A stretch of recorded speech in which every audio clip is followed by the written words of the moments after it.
проти вас.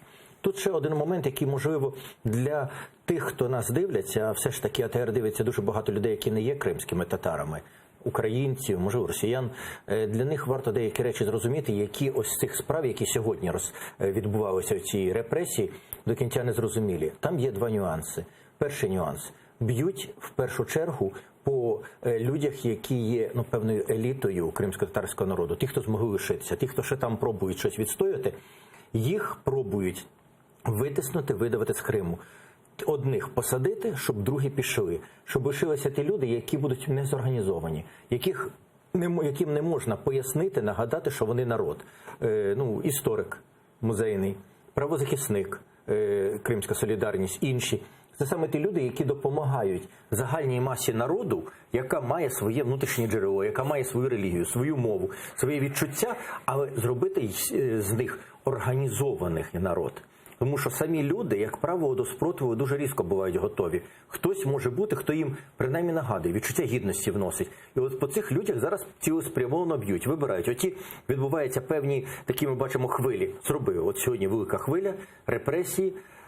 Десь на тиждень, може бути трошечки тихо, потім знову по певній групі. І такими наскоками, пробуючи зробити щось на зразок такої, знаєте, добровільної депортації ще одної кримських татар з Криму, щоб ті, хто є елітою, його Крим покинули. І нюанс, якому абсолютно більшість наших не розбирається, те, що сьогодні прозвучало.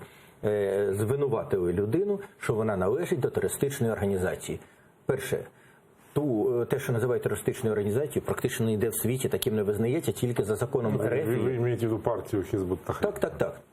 Тому що насправді це є одне з численних трактувань, вчень, які використовують в ісламі. Там є багато, на відміну, скажімо, від католицизму, та хоча б візьмемо і християнство в ширшому, теж є багато різних трактувань. Вона признана терористичною в таких странах, де діють похожі на путінський режим, де діють авторитарні. В тому-то річ, але про що йде мова? Справа в тому, що частина з тих людей, яких зараз переслідують, їх же ж треба за щось формально, за щось судити.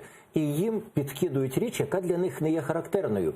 Ці люди, вони в переважній більшості, напевно, і не належать до цього вчення, хоча б з одної причини.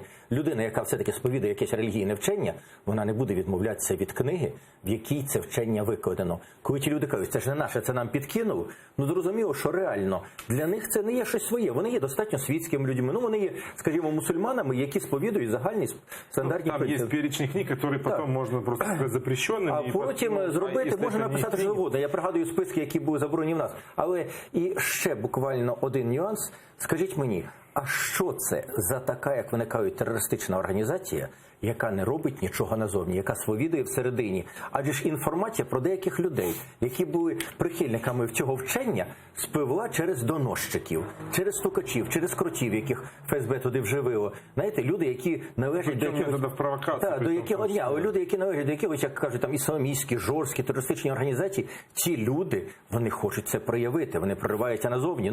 Ми знаємо, як таліби себе проводили, ми знаємо, як поводять інші окремі організації. Ці нічого подібного не роблять. Вони просто сповідують певну релігійну позицію, релігійну думку. Яким може бути тероризм людей, які просто сповідують одне з релігійних вчень?